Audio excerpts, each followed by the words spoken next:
Hello dear students, welcome back to the physics classes. In this class I will take up the chapter electric charges and fields regarding the Karnataka CET previous year questions. Let's move on to the first question. In the first question, a point charge Q is placed at the corner of a cube of side A as shown in the figure. What is the electric flux through the phase ABCD ಅಂತ ಕೇಳಿದ್ದಾರೆ. ನೋಡಿ charge ಏನು ಮಾಡಿದ್ದಾರೆ ಈ point ಅಲ್ಲಿ place ಮಾಡಿದ್ದಾರೆ. So that what is the flux through ABCD ಅಂತ ಕೇಳಿದ್ದಾರೆ. We know the formula for the flux calculation according to Gauss law. Gauss law tells that the flux through a closed surface is 1 by epsilon naught times the net charge enclosed by the surface. The charge should be enclosed inside the closed surface. But ಇಲ್ಲೇನಾಗಿದೆ ಅಂದ್ರೆ charge ಏನಾಗಿದೆ ಒಂದು corner ಅಲ್ಲಿ ಮಾತ್ರ place ಮಾಡಿದೆ. If charge ಈ centre ಅಲ್ಲಿ ಏನಾದರೂ ಒಳಗಡೆ ಇದ್ರೆ it is completely enclosed. But charge ಇಲ್ಲಿ ಪ್ಲೇಸ್ ಮಾಡಿರೋದ್ರಿಂದ ಈ ಚಾರ್ಜ್ ಈ ಕ್ಯೂಬ್ ಗೆ ಎಷ್ಟು ಕಾಂಟ್ರಿಬ್ಯೂಷನ್ ಕೊಡ್ತಾ ಇದೆ ಅನ್ನೋದು ಇಂಪಾರ್ಟೆಂಟ್. ನೋಡಿ ಈ ಚಾರ್ಜ್ ಇಲ್ಲಿ ಟೋಟಲ್ ಇರತಕ್ಕಂಥದ್ದು 8 ಕಾರ್ನರ್ಸ್. ಹಾಗಾಗಿ this charge will give the contribution to this cube will be q divided by 8. So that flux through the entire cube will be q divided by 8 times epsilon naught. So that flux is equal to q divided by 8 epsilon naught. This is the total flux through this cube only.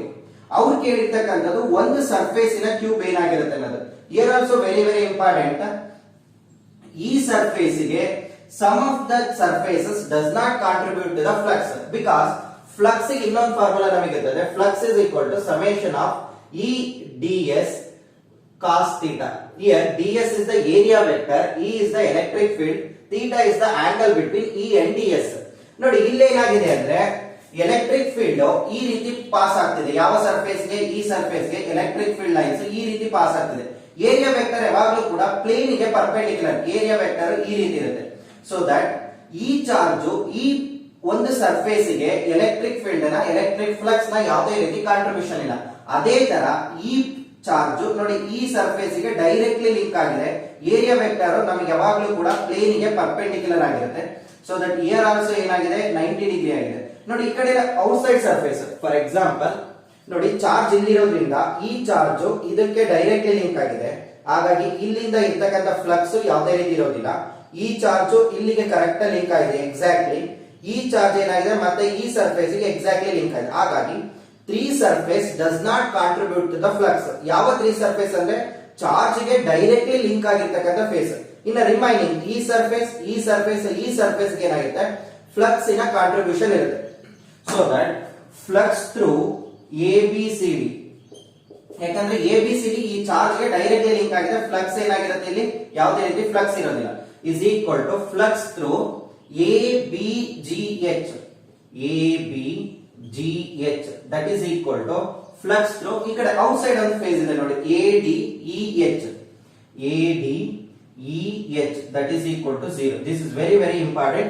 So that the flux through the surface ABCD will be 0.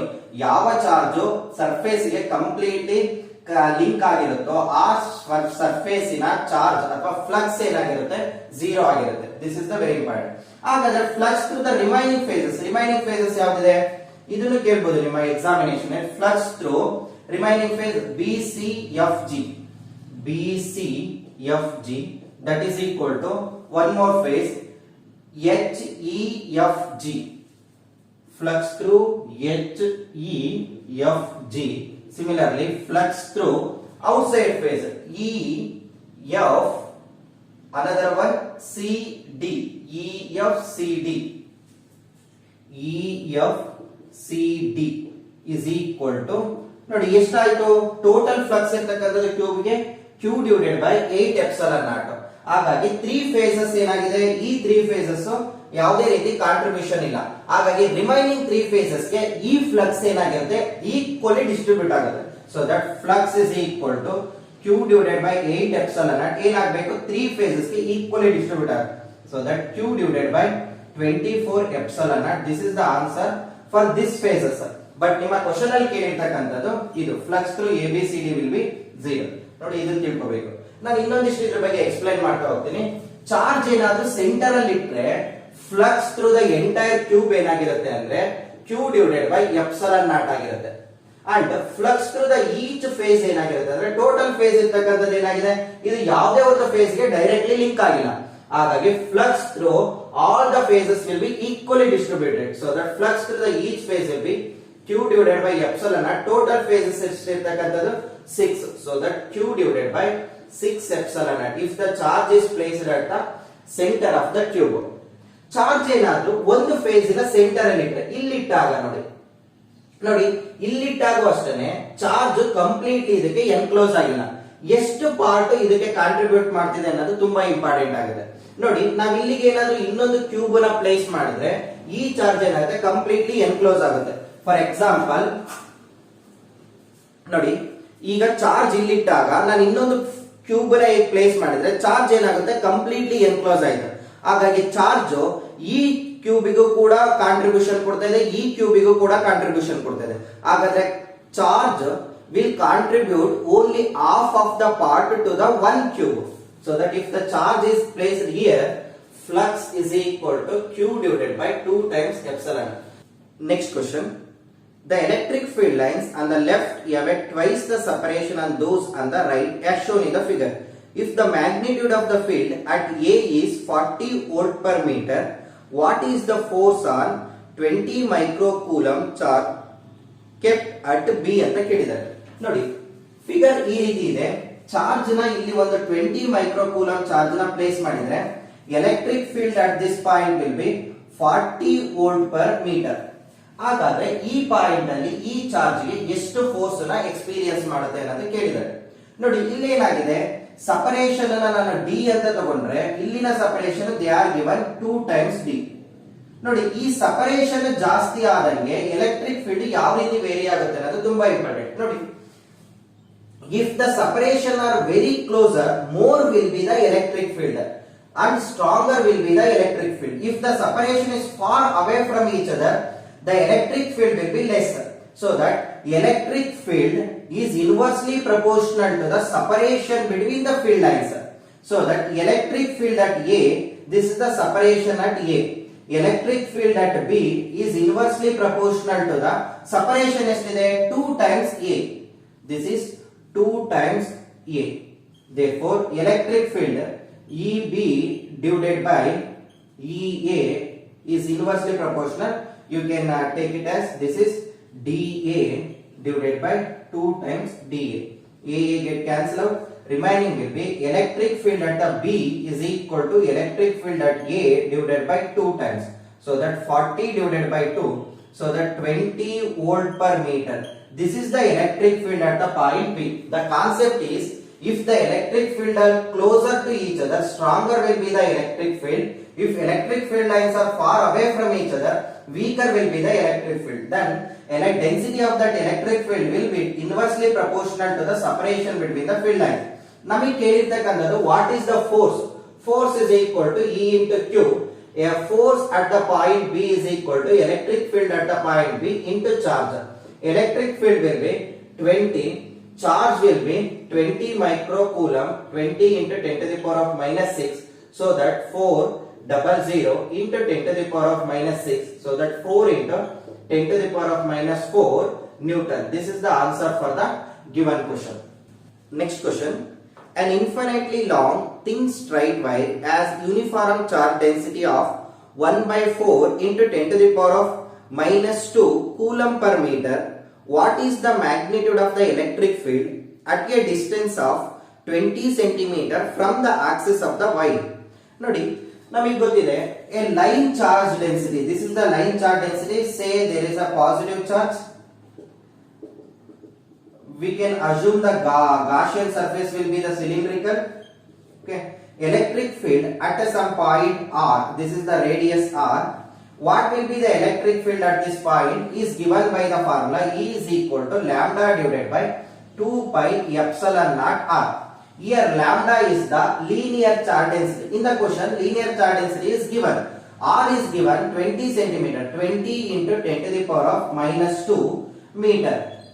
ನಮಗೆ ಗೊತ್ತಿದೆ E is equal to 1 divided by 2 pi epsilon naught. 1 divided by 4 pi epsilon naught is 9 into 10 to the power of 9. So that 1 into 2 into 2 pi epsilon naught is 9 into 10 to the power of 9.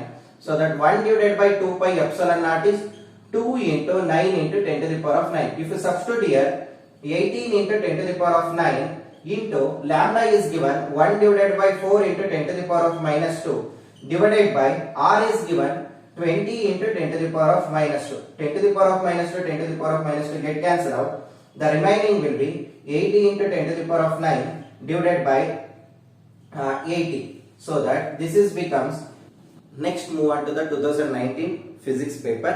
In the first question, a certain charge 2q is divided at first into two parts q1 and q2. Later the charges are placed at a certain distance. If the force of interaction between the two charges is maximum, then q divided by q1 is they are asking q divided by q1.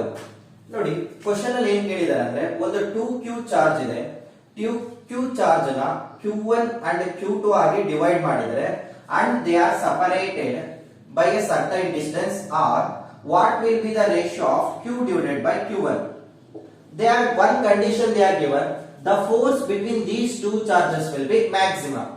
ನೋಡಿ ಈ charge ನ ಯಾವ type ನಾವು divide ಮಾಡಿದ್ರೆ force maximum ಆಗುತ್ತೆ ಅನ್ನೋದನ್ನ ನಾವು calculate ಮಾಡಬೇಕು. ಸೇ ಫಾರ್ ಎಕ್ಸಾಂಪಲ್ ಜನರಲಿ ಒಂದು 10 ಕೂಲಂಬ್ ಅಷ್ಟು ಚಾರ್ಜ್ ಇದೆ ಅಂತ ತಿಳ್ಕೊಳ್ಳಿ. ನಾನು ಇದನ್ನ ಈಕ್ವಲಿ ಡಿವೈಡ್ ಮಾಡ್ತಾ ಹೋಗ್ತೀನಿ. ನೋಡಿ ಇದನ್ನ ನಾವು 5 5 ಆಗಿ ಡಿವೈಡ್ ಮಾಡಬಹುದು. ನೆಕ್ಸ್ಟ್ 4 6 ಆಗಿ ಡಿವೈಡ್ ಮಾಡಬಹುದು. 3 7 ಆಗಿ ಡಿವೈಡ್ ಮಾಡಬಹುದು. ದೆನ್ 2 ಮತ್ತೆ 8 ಆಗಿ ಡಿವೈಡ್ ಮಾಡಬಹುದು. 1 9 ಆಗಿ ನಾವು ಡಿವೈಡ್ ಮಾಡಬಹುದು. ನೋಡಿ ಫೋರ್ಸ್ ಯಾವ ರೀತಿ ವೇರಿ ಆಗಿದೆ. Force is equal to 1 divided by 4 pi epsilon naught q1 q2 divided by r square. So that force is directly proportional to the product of the charges. If the product of the charges is maximum, then force becomes maximum. ನೋಡಿ ಈ case ಅಲ್ಲಿ 5 into 5 ಎಷ್ಟಾಯ್ತು 25.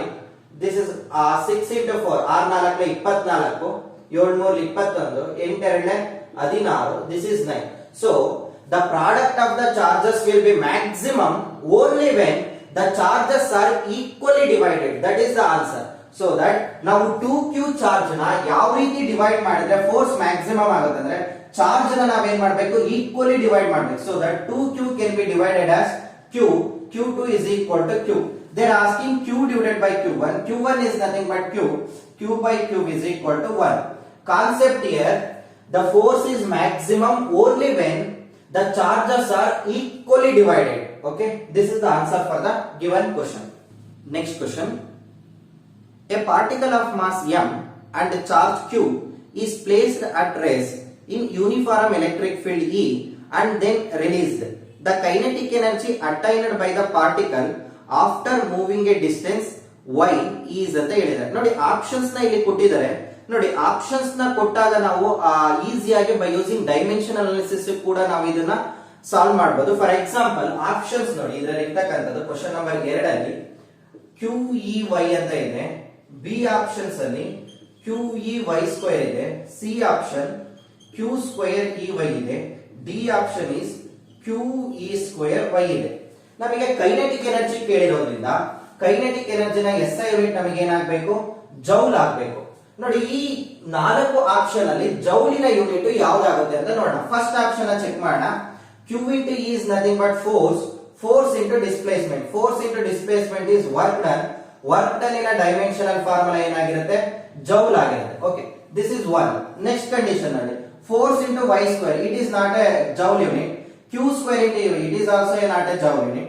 QE square, it is also not a joule unit. So that answer is option A.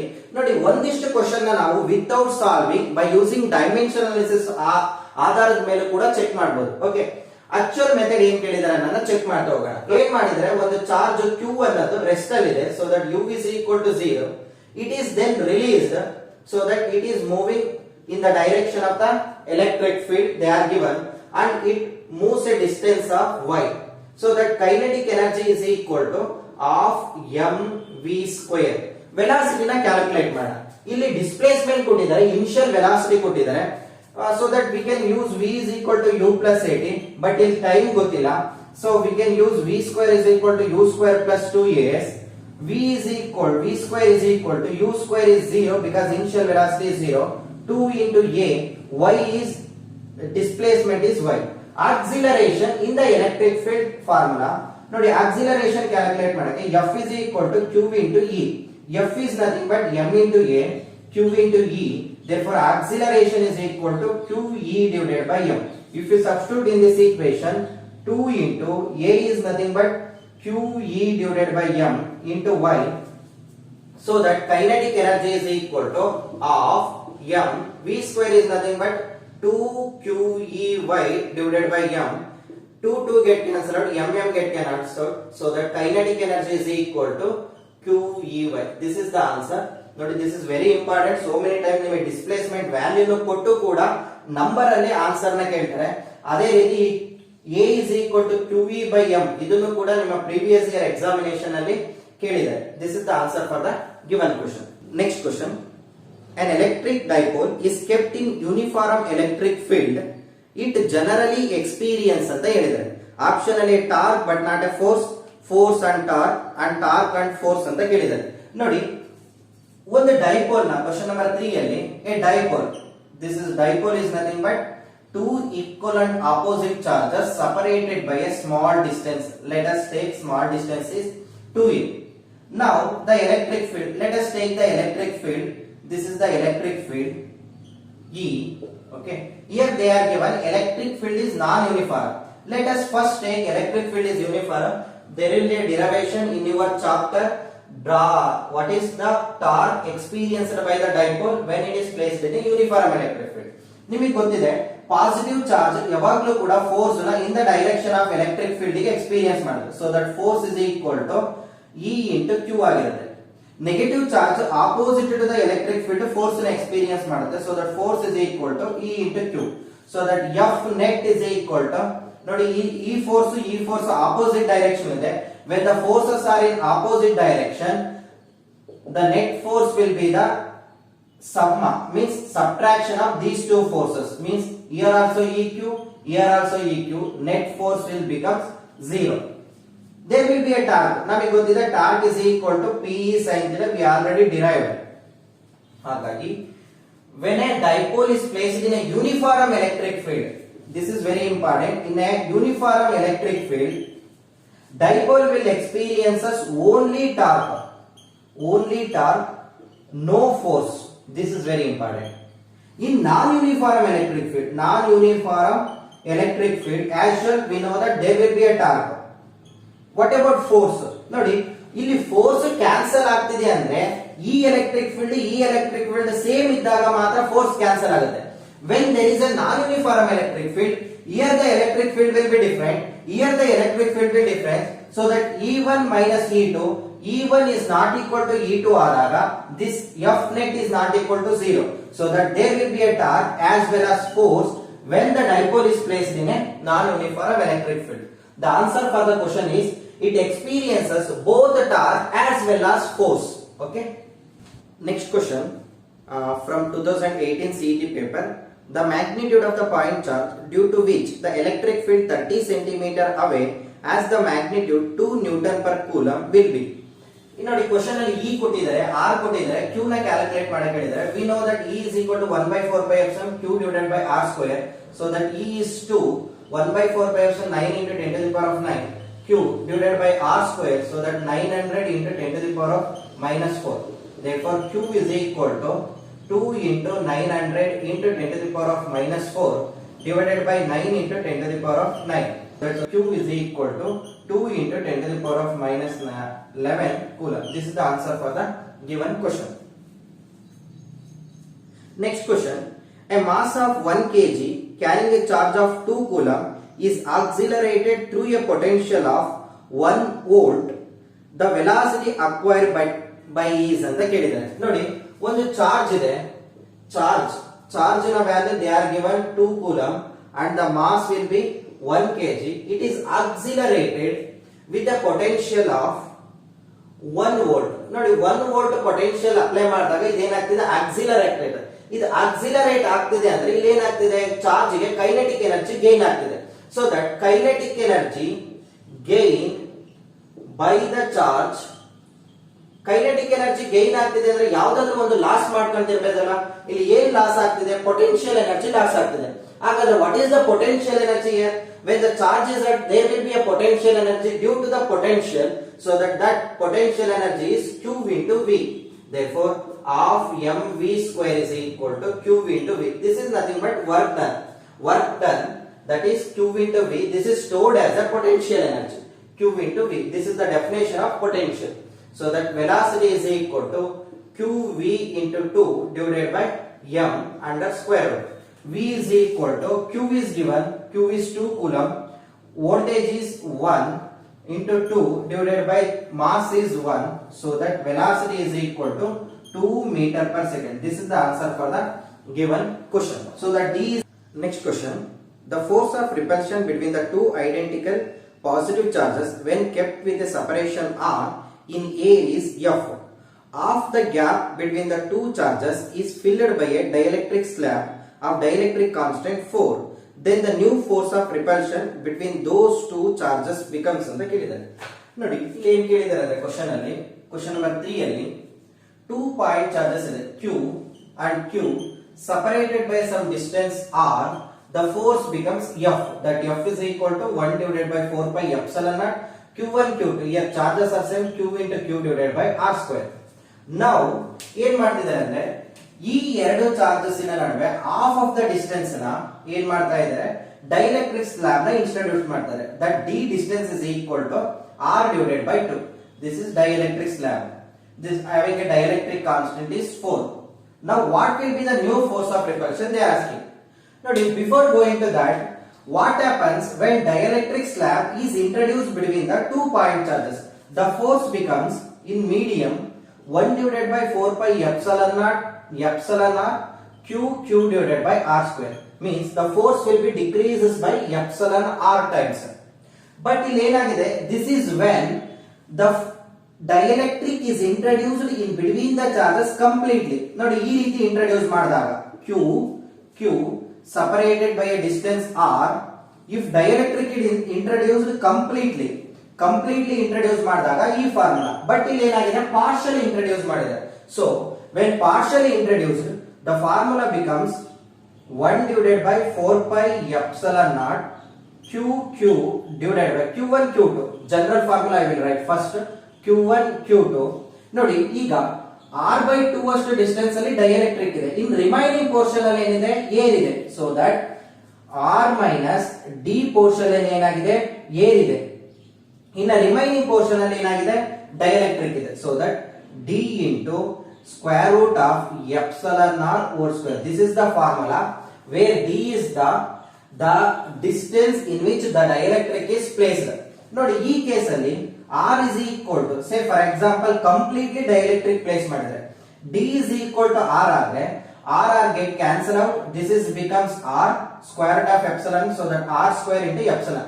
ಈ formula ನಿಮಗೆ retain ಆಗ್ತದೆ, ಈ situation ಬರ್ತದೆ. But partially use ಮಾಡಿದಾಗ ದಿಸ್ ಇಸ್ ದ ಫಾರ್ಮುಲಾ. ಇಲ್ಲಿ ಏನ್ ಮಾಡಿದ್ರೆ r by 2 ಡಿಸ್ಟೆನ್ಸ್ ಅಲ್ಲಿ ಇಟ್ಟಿದ್ದಾರೆ.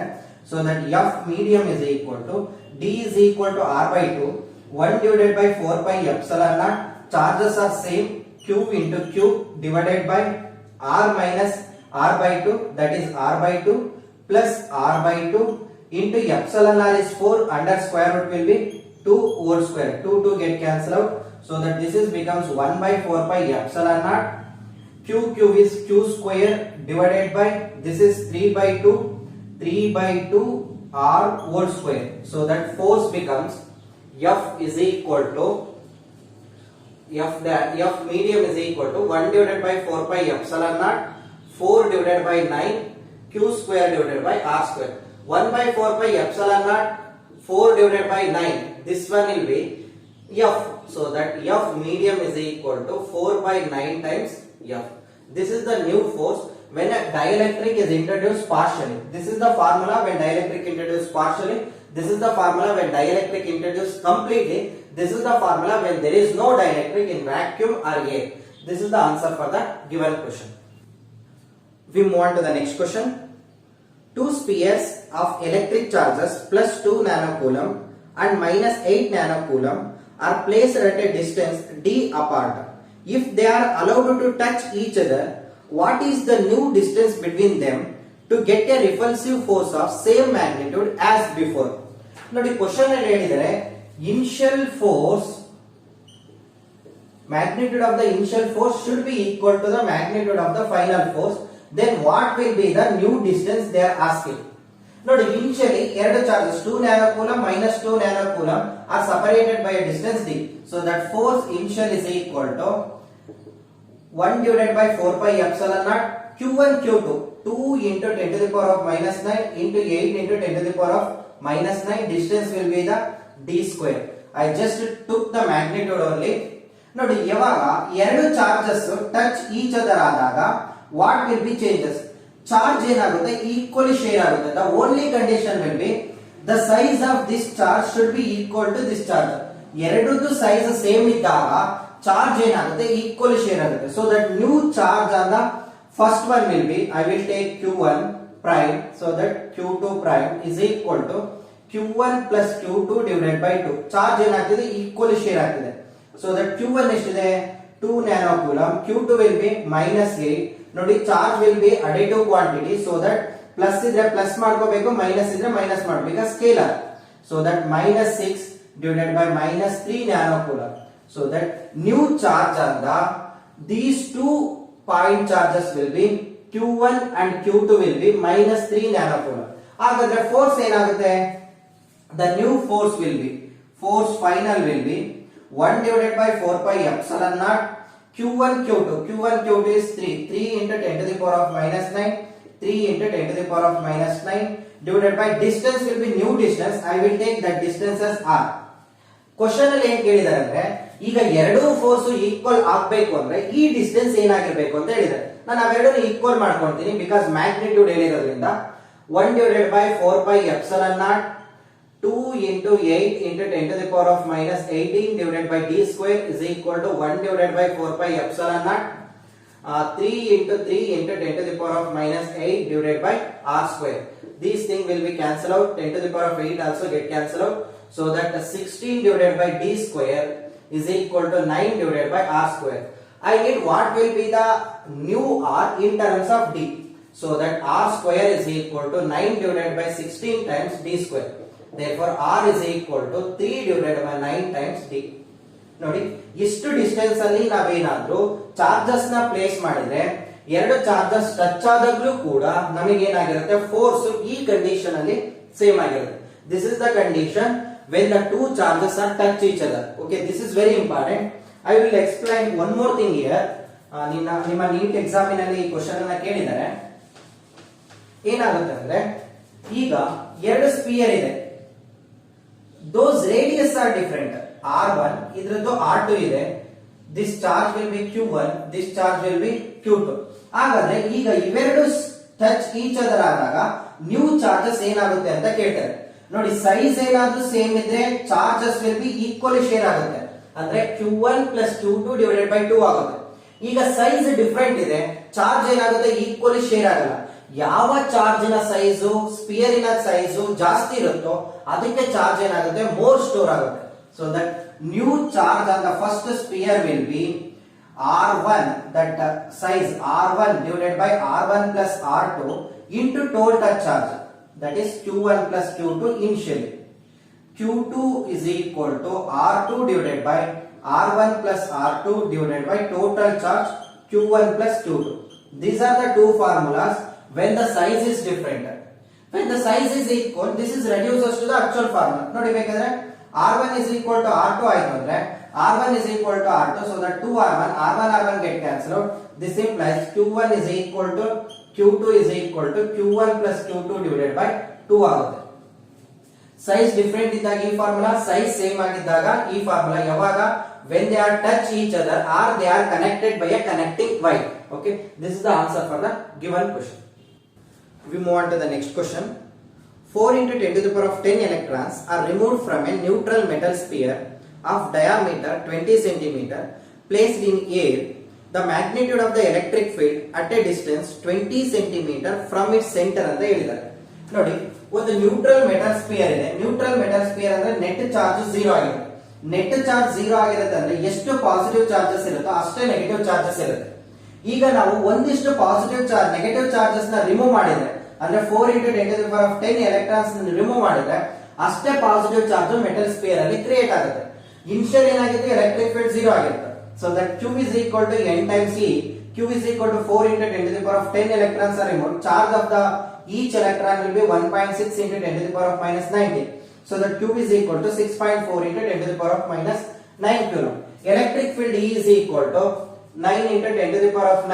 Charge is 6.4 into 10 to the power of minus 9 divided by, so our distance will be 20 centimeters, so that 400 into 10 to the power of minus 4.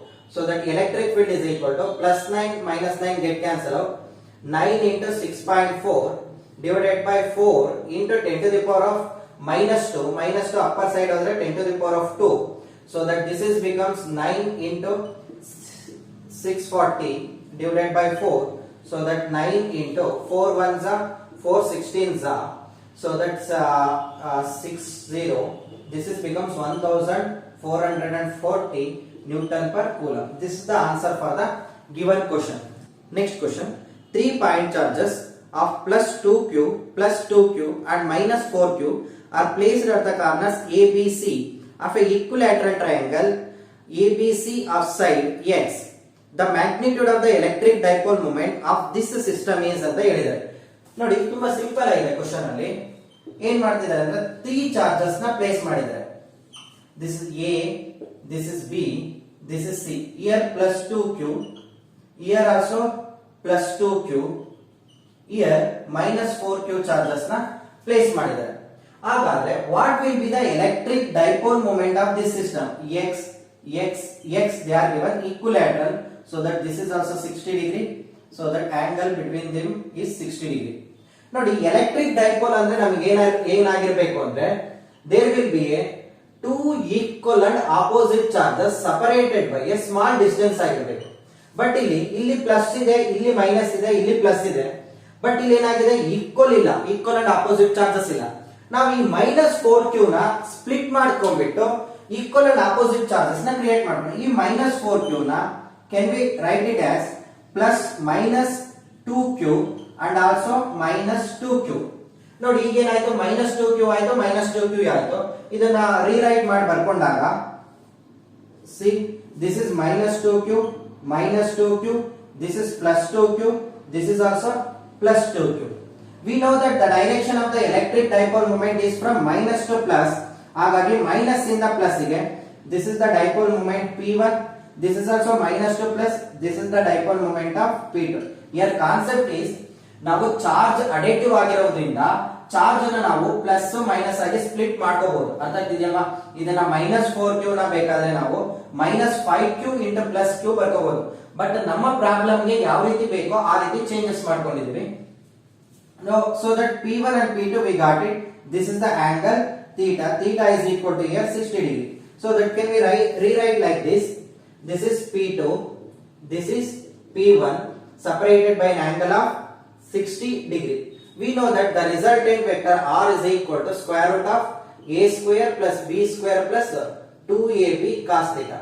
Here R is equal to P1 square plus P2 square plus 2P1 P2 cos 60 degree. ನೋಡಿ ಇಲ್ಲಿ P ಅಂದ್ರೆ what is P? P is nothing but dipole moment is nothing but magnitude of the either of the charge into separation 2a. ಇಲ್ಲಿ ನೋಡಿ P1 is equal to P2 because charge will be same, that is 2q into separation is also same, separation is x. ಹಾಗಾಗಿ R is equal to square root of P1 square plus P1 square plus 2P1 P1 cos 60 degree. Cos 60 degree is 1 divided by 2. So that 2 get cancel out. This becomes 3 times P1 square. So that root 3 times P1, root 3 into P1 is nothing but 2q into x. 2 root 3 qx. This is the answer for the given question. We move on to the next question. If there is only one type of charge in the universe, then there are 4 options are given one by one. Nodi only one type of charge, they are asking to what will be the value of E dot ds is equal to what anta kelidare. This is the question asked in the based on Gauss law. Nodi Gauss law ಏನು ಹೇಳುತ್ತಂದ್ರೆ if you take any closed surface, if the charge will be inside the surface, there are so many charges Q1 Q2, the flux through the this closed surface will be 1 by epsilon naught times the net charge enclosed by the surface. In the question they are given, there will be a universe. Say this is the boundary of the universe. There will be only one type of charge. Say Q will be there. What will be the E into ds? E into ds is nothing but flux. That is, flux is equal to E into ds. Okay. So this value becomes, flux is equal to, means summation of E into ds becomes Q divided by epsilon naught when charge is inside the surface, and its value becomes 0 when the charge is outside the surface. So that the answer is D. Now, this question, if there are two types of charge, what will be the integration of E into D? What will be the flux? Now, flux is equal to E into ds. That we cannot be defined, because if they did not given what will be the sign of the charges and what will be the magnitude of the charges, we cannot define what will be the flux through the closed surface. Charge ನ ಬಗ್ಗೆ, for example, two types of charges ಅಲ್ಲಿ ಒಂದು q ಇದೆ ಒಂದು minus q ಇದೆ ಅಂದಾಗ ಇದ್ರ value 0 ಆಗಿಬಿಡುತ್ತೆ, because net charge 0 ಆಗಿರುತ್ತೆ. ಇಲ್ಲಿ only one type of charge ಇರೋದ್ರಿಂದ flux is equal to q by epsilon naught when charge inside. This value becomes 0 when charge is outside. So that the answer is option D. Next question. Electron of mass m, charge E, falls through a distance h meter in a uniform electric field E, then the time of fall anta kelidare. Nodi question based on the direction of the electric field. Say the electron, okay, it is at rest, falls through a distance, they are given some distance h in a electric field. Nodi electron hige fall ಆಗ್ತಿದೆ ಅಂದ್ರೆ direction of the electric field ಹೇಗಿರಬೇಕು? Upward, because electron is a negative charge, it will be move in the opposite to the direction of the electric field. Okay, this separation they are given h distance. What will be the time of fall? We need the time. V is equal to u plus at. Okay, final velocity we don't know. Initial velocity we know it 0. Acceleration we know it, so that we can't use it. We can use another formula. S is equal to ut plus a of at square, because ನಮಗೆ distance ಗೊತ್ತಿದೆ, distance ಗೊತ್ತಾಗ ಇಲ್ಲಿ substitute ಮಾಡಬಹುದು. So that h is equal to u is initial will be 0, freely falling is 0, of into a will be acceleration we should calculate. Therefore f is equal to e into q. F is nothing but m into a, e into q. Therefore acceleration is equal to eq divided by m. Here electron ಆಗಿರೋದ್ರಿಂದ q is equal to e ಆಗಿದೆ, e divided by m. ಈ equation ಅಲ್ಲಿ substitute ಮಾಡಿದ್ರೆ h is equal to half e divided by m into t square. Therefore t is equal to 2mh divided by e into e under square root. This is the value of time of fall for an electron when it is placed in an electric field. Next question. E axial and equatorial represent the electric field at a point on the axial and equatorial line of a dipole. If the point are at a distance r from the center of the dipole, for r is greater than a. Axial line ಮತ್ತು electric field line ಬಗ್ಗೆ ಕೇಳಿದರೆ ನೋಡಿ, question ಏನಿದೆ ಅಂದ್ರೆ electric field due to axial and electric field due to equatorial when r is greater than a ಆದಾಗ relation ಏನಾಗಿರುತ್ತೆ ನೋಡಿ. axial ಅಂದ್ರೆ minus q charge, this is the plus q charge. We should calculate the electric field at this point. ಈ point ಅಲ್ಲಿ calculate ಮಾಡಿದ್ರೆ ಅದನ್ನ axial ಅಂತ ಕರೀತೀವಿ. Say for example these 2 point minus q, this is the plus q, they are separated by a distance say 2a. ಈ point ಅಲ್ಲಿ perpendicular distance ಅಲ್ಲಿ ನಾವು ಈ ಪಾಯಿಂಟ್ ಅಲ್ಲಿ ಎಲೆಕ್ಟ್ರಿಕ್ ಫೀಲ್ಡ್ ಕ್ಯಾಲ್ಕುಲೇಟ್ ಮಾಡಿದ್ರೆ ಅದನ್ನ ನಾವು ಏನಂತ ಕರಿತೀವಿ? ಈಕ್ವಟೋರಿಯಲ್ ಅಂತ ಕರಿತೀವಿ. We know the expression in your theory. Electric field due to axial is equal to 1 divided by 4 pi epsilon naught 2p divided by r square minus a square whole square. ನೋಡಿ, when r is greater than a, r ತುಂಬಾ ಜಾಸ್ತಿ ಆದಾಗ, r ಅಂದ್ರೆ ಇದು centre of the dipole ಇಂದ ನಾವು ಎಲ್ಲಿ electric field ಅನ್ನ ಕ್ಯಾಲ್ಕುಲೇಟ್ ಮಾಡ್ತೀವೋ ಆ ಡಿಸ್ಟೆನ್ಸ್ r ಆಗಿರುತ್ತೆ. ಇಫ್ r ತುಂಬಾನೇ ಜಾಸ್ತಿ ಆದಾಗ ಈ a ಅದು small distance between the dipole, so that a square can be neglected. ಹಾಗಾಗಿ axial is equal to 1 divided by 4 pi epsilon naught 2p, there r also there, 2p r divided by r to the power of 4. So that 1 divided by 4 pi epsilon naught 2p divided by r cube. This is the formula when r is greater than a. ನೋಡಿ ಅದೇ ರೀತಿ equatorial line ಗೆ 1 divided by 4 pi epsilon naught p divided by r square plus a square to the power of 3 by 2. Here minus sign also there. Minus sign ಏನ್ indicate ಮಾಡುತ್ತೆ ಅಂದ್ರೆ electric field ಈ direction ಇರುತ್ತೆ, but dipole moment ಏನಾಗಿರುತ್ತೆ ಈ direction ಅಲ್ಲಿ ಇರುತ್ತೆ. ನೋಡಿ ಪಾಸಿಟಿವ್ ಚಾರ್ಜ್ ಏನ್ ಮಾಡ್ತೀವಿ ನಾವು ಇಲ್ಲಿಂದ ಅವೇ ಬರೀತೀವಿ, ನೆಗೆಟಿವ್ ಚಾರ್ಜ್ ಏನ್ ಮಾಡಿರ್ತೀವಿ ಟುವರ್ಡ್ಸ್ ಬರೀತೀವಿ. So that electric field resultant electric field ಏನಾಗುತ್ತೆ ಈ ಡೈರೆಕ್ಷನ್ ಇರುತ್ತೆ, ಡೈಪೋಲ್ ಮೂಮೆಂಟ್ ಈ direction. So that there will be 180 degree angle. ಹಾಗಾಗಿ ನಾವು ಇಲ್ಲಿ ನೆಗೆಟಿವ್ ಸೈನ್ ಅಲ್ಲಿ ಬರೀತೀವಿ because it is in the vector form. So that r is greater than a ಆದಾಗ, very much greater than a ಆದಾಗ, we can neglect a square in the denominator. So that equatorial line ಏನ್ ಬರುತ್ತೆ minus 1 divided by 4 pi epsilon naught p divided by r cube ಬರುತ್ತೆ. Equation 2, this is equation 1. ನೋಡಿ from 1 and 2, 1 divided by 4 pi epsilon naught p divided by r cube is nothing but minus e equatorial. So that e axial is equal to minus 2 times E equatorial. This is the answer for the given question. So that the magnitude of the electric field at axial line is equal to 2 times the magnitude of the electric field due to equatorial line. The very one more important thing here, ನೋಡಿ ಇಲ್ಲಿ ನಾವು negative sign ಬರೆಯೋದಿಲ್ಲ because electric field resultant electric field and the dipole moment are in the same direction. ಈ axial line ಅಲ್ಲಿ theta angle between the electric field and the dipole moment 0 ಆಗಿರುತ್ತೆ. ಹಾಗಾಗಿ ಇಲ್ಲಿ positive sign ಬರೀತೀವಿ. ಇಲ್ಲಿ electric field ಇನ direction electric dipole moment ಇನ direction opposite ಇರೋದ್ರಿಂದ theta is equal to 180 degree ಆಗುತ್ತೆ. So that electric field expression becomes negative sign. So that the answer for the question is this is the answer. Thank you.